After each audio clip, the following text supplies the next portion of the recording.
The 2020 midterm elections are over, and the red wave turned out to be only a red ripple. Voters in California, Vermont, and Michigan approved ballot measures enshrining abortion into their state constitutions, while those in red states, like Montana and Kentucky, rejected measures that would have restricted abortion. And at press time, the United States Senate is still up for grabs. Today, I'll provide insights into what happened and where we go from here.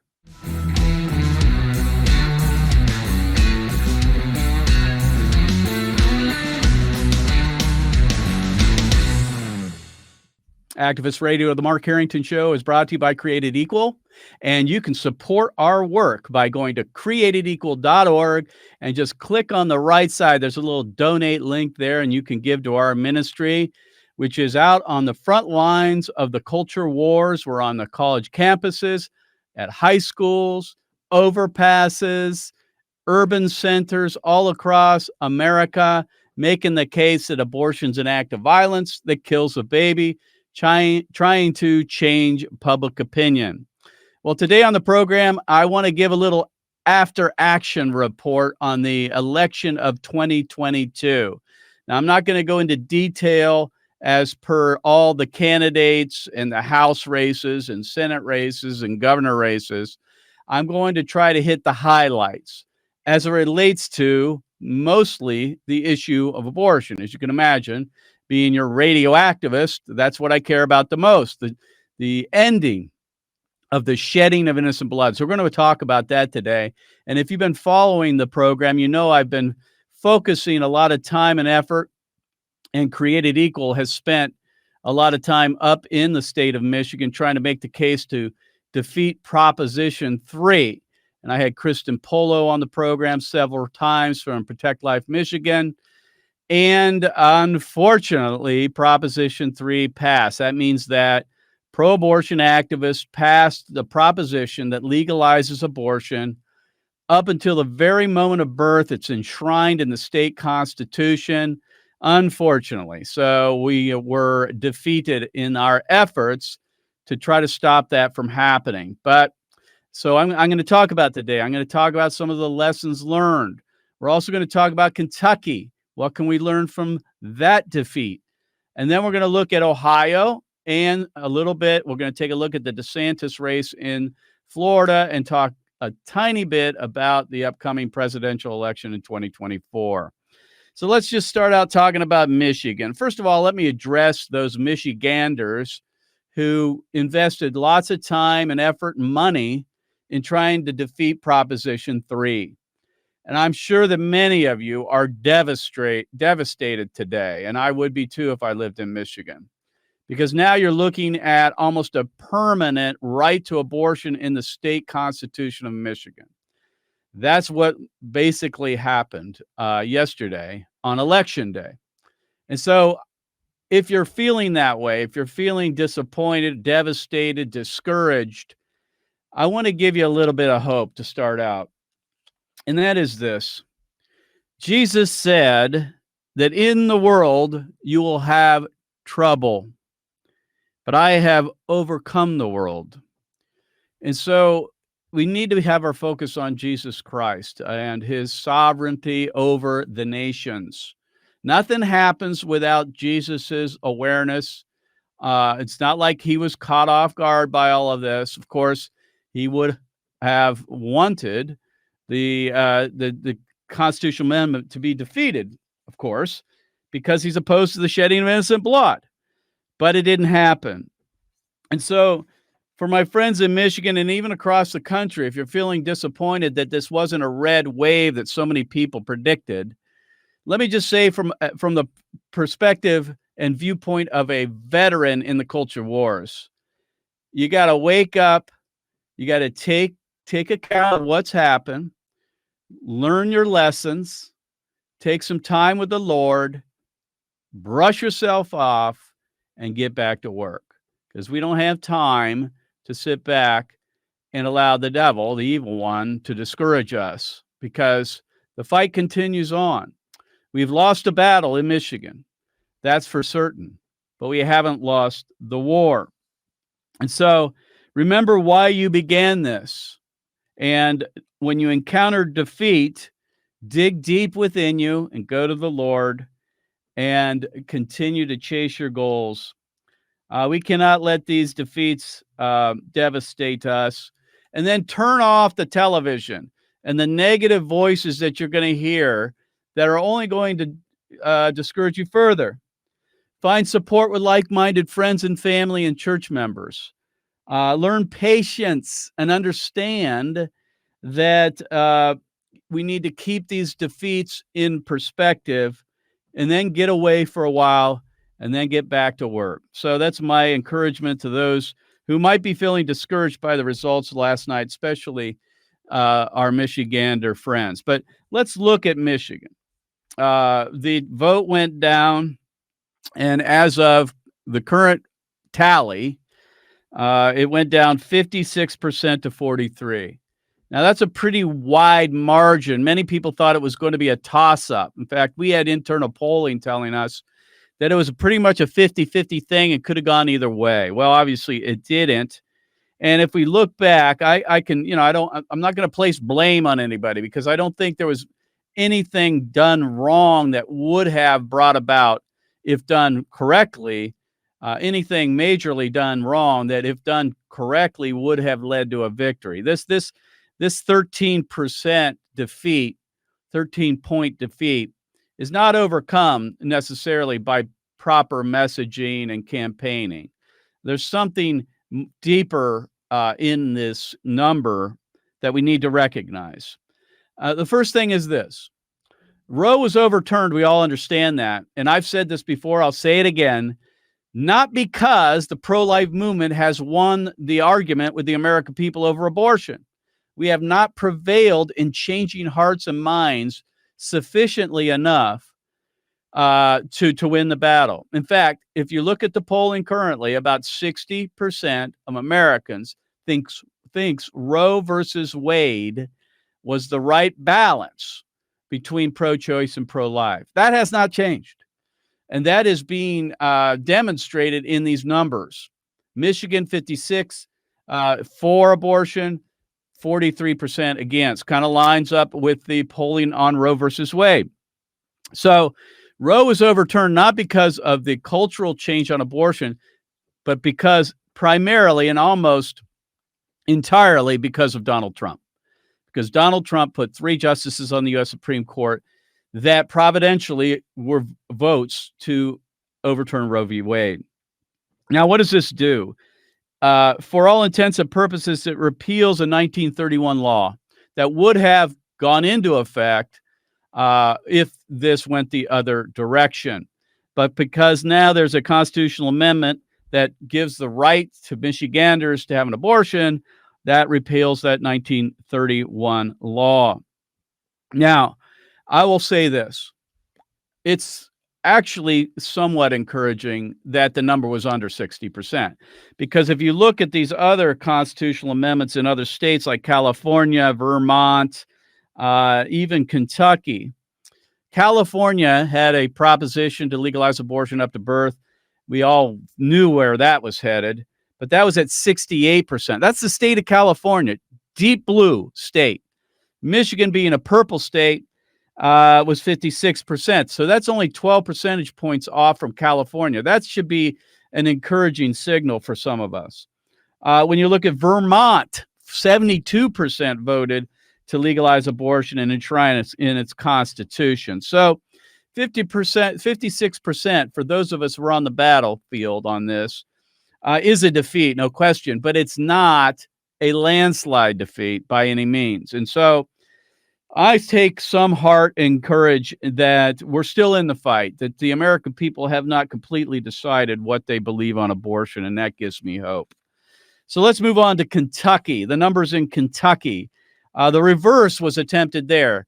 In Michigan, it was the pro-abortion folks put forward a constitutional amendment to legalize or enshrine in the Constitution the right to abortion. In Kentucky, what they put on the ballot was the reverse. Pro-lifers put on the ballot wording that would say that there is no right to abortion in the Constitution, and they would leave it up to the legislature to decide what their abortion laws would be. Unfortunately, that amendment, a proposed amendment, went down also by a lesser margin, though, 52% to 47%. And so, what can we draw from those two situations?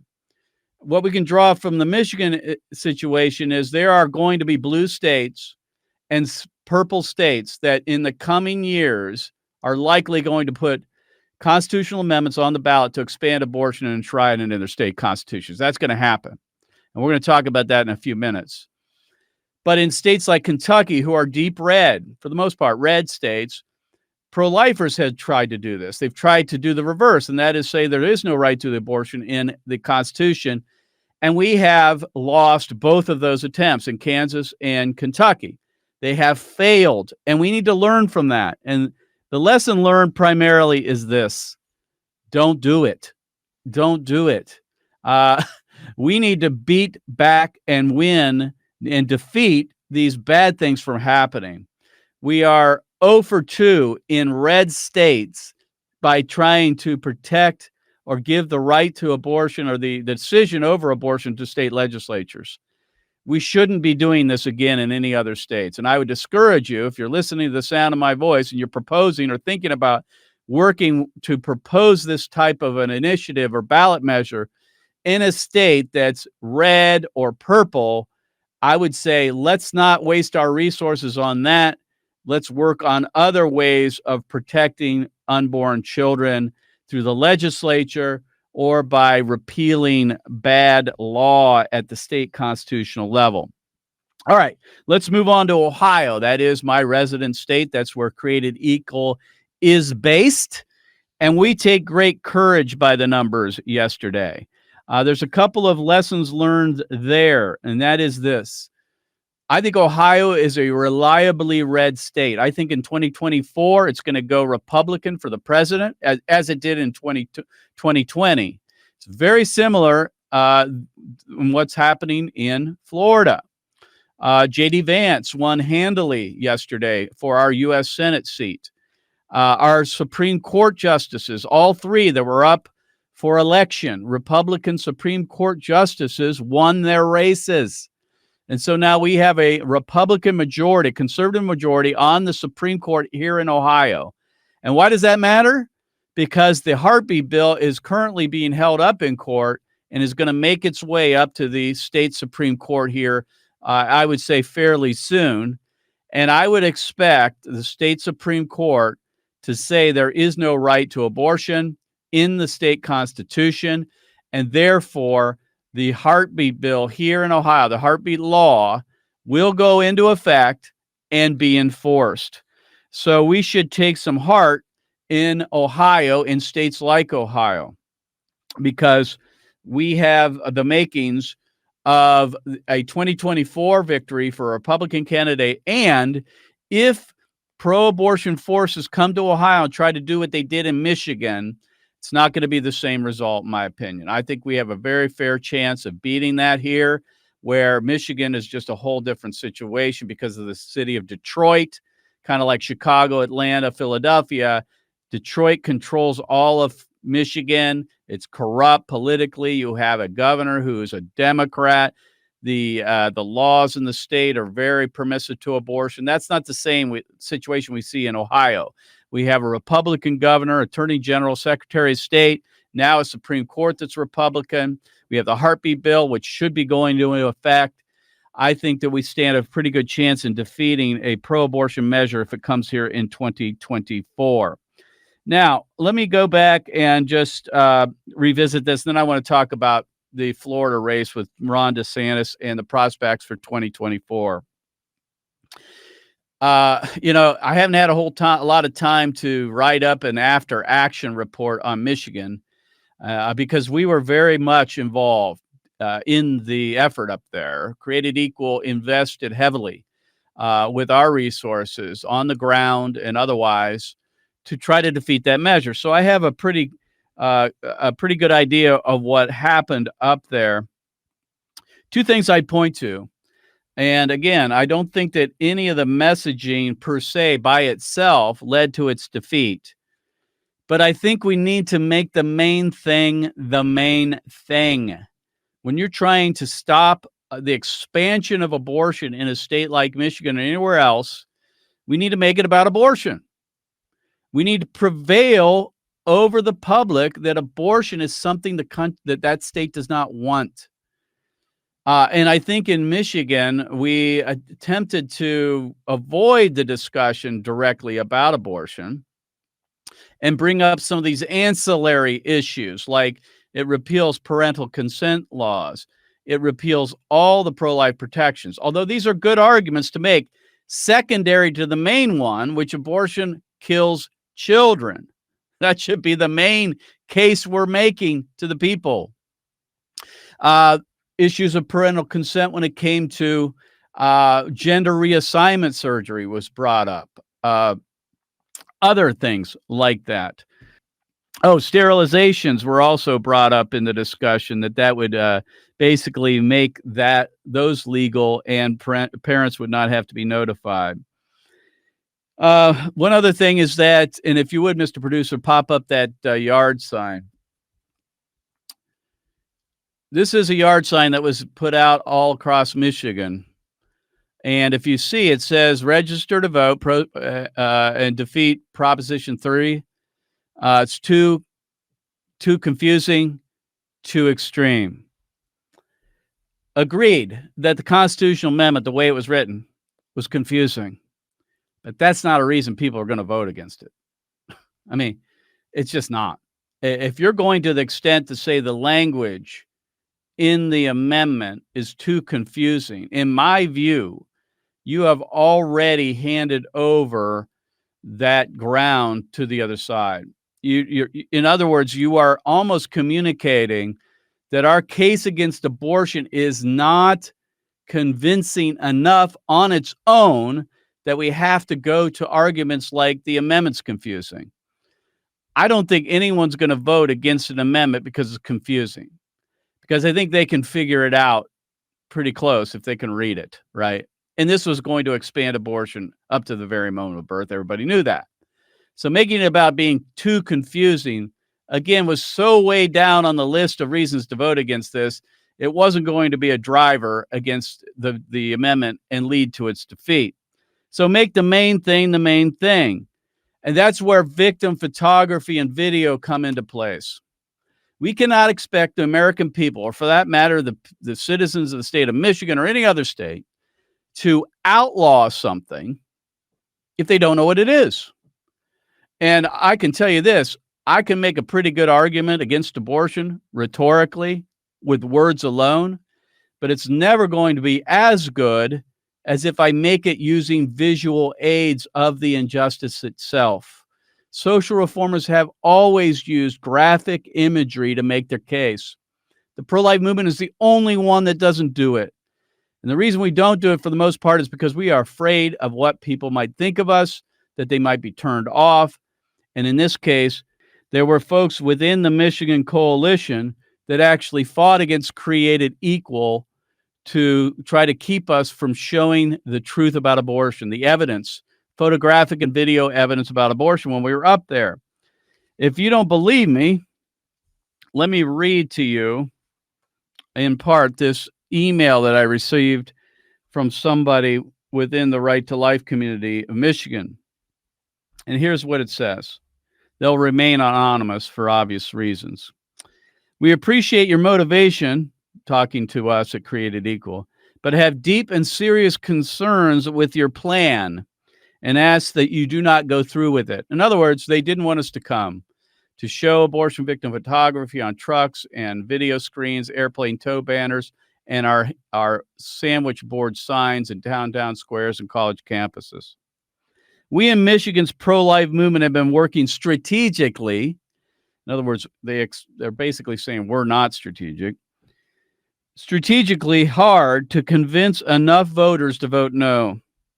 We know many soft pro-abortion people and other undecideds will vote no when we enlighten them on the huge expansion of issues in Proposal 3. And they're talking about repeal of parental consent, abortion up to the very moment of birth, issues like sterilization, gender reassignment surgery, the amendment being confusing and other things. Not, in other words, not really about abortion. And then they finish up with this. If you hit them hard with your photos in Michigan, they will see your back. There will be a backlash from your effort, which will fuel many to vote yes out of spite and anger at pro-life people. Now, okay, maybe people might be angry, but I tell you this, they're already yes votes. If someone is going to get that upset about seeing the victim of abortion when coming to trying to evaluate whether to vote yes or no on a proposition that might expand abortion, they're already a yes vote. They're not a middle of the road, lukewarm, mushy middle voter that we're after. In fact, the premise of this email is that abortion victims, the viewing of them, lead middle of the roaders, people that have not made their mind up one way or the other on abortion, lead them to become more pro-abortion than they were prior. First of all, there's no evidence of that. And second of all, it's completely nonsensical. So if you show an aborted baby to someone who's undecided on abortion and they choose to be more pro-abortion, I mean, then they're already pro-abortion and they're going to deny the evidence and live in ignorance over that. They're just not going to recognize the reality of what abortion is and does. We find the opposite to be true. We find that those people who are on the middle on pro-choice, pro-life debate are moved, maybe not a whole lot, but they're moved to the pro-life position when they see our abortion victim photography and video. They believe that, and I'll go on, that your plan would set us back terribly. Do not jeopardize our efforts. So in other words, they're thinking that if you show abortion victim photography and video, it's going to actually hurt the effort, not help it. We got to get beyond this, friends. If we cannot if we can't prevail over somebody by showing the reality of what it is, the injustice, then we have no chance of winning this debate on abortion in America with the American people. Because I can tell you, making it about all these ancillary issues is not going to be convincing enough to these voters to vote against abortion. They need to see it as an act of violence that kills a baby. An evil like we've never seen in human history that needs to be abolished and eradicated altogether. We can't dance around this and hope that we're going to, by being nice and not angering people, that they're going to come along our side because they like us. Liked reformers are rarely effective, and effective reformers are rarely liked. We know that historically. We got to get over ourselves here, friends. This does not help our case, and I don't think it helped us in Michigan. All right, let's move on to Ohio. Florida. Let's move on to Florida. And of course, we are all very encouraged by the victory by Ron DeSantis in Florida. Overwhelming victory, a landslide, if you will. This is very rare in state politics and gubernatorial elections to see this kind of one-sided victory. But what does this tell us? First of all, it tells us Ron DeSantis is a good governor. Second of all, it tells us the Hispanic voters and Cuban voters are coming to the Republican side. And it sets up Ron DeSantis for 2024. No question about it. He is now, in my view, the front runner. I think Donald Trump would have been, but I think this sets up a clash of the titans. If Donald Trump declares for president, Ron DeSantis is probably going to be his number one contender, and it's going to be interesting to how that all shakes out. So let me finish with this. Friends, we need to be prepared what's coming. In 2024, it's highly likely, based on the results that we have seen here in the 2022 election when it comes to these state constitutional amendments on abortion, to see up to, I would say, 10 states at least that are going to be proposing these expansions of abortion, this attempt to enshrine it in the state constitutions. Those could be in Arizona, Nevada, Minnesota, Virginia, Maine, Pennsylvania, Georgia, Wisconsin, and I would also include Ohio in that. And so we need to think about this as a land war, where we have lost ground in Michigan, we have lost ground in Vermont and all these other states, California and other places. We need to consolidate our resources and fight in the places we can win. We need to be on defense, not offense, and beat back these attempts in these 10 battlegrounds in 2024. And the pro-life movement needs to be thinking very, very hard about what to do strategically in the next 2 years. So here's our lessons learned by the defeat in Michigan, where we were unable to defeat the Proposition 3 that legalized and expanded abortion up to the very moment of birth and enshrined it in the state constitution. And that's this: we need border state rescue units. That is, ultrasound units that would be placed on the borders of states like Michigan, which are now abortion havens, so that women, parents who might be crossing the border from Indiana or Ohio or other states where abortion is severely restricted or banned would be coming to have their abortions. Created Equal is putting these on the borders of border states, and we need them more than ever in the aftermath of the events in the last few days and the 2022 elections. So you can support this effort by going to createdequal.org and donate to the effort. So we'll see you next time. God bless you. God bless America. And remember, America, to bless God. You've been listening to Mark Harrington, your radio activist. For more information on how to make a difference for the cause of life, liberty, and justice, go to createdequal.org. To follow Mark, go to markharringtonshow.com. Be sure to tune in next time for your marching orders in the culture war.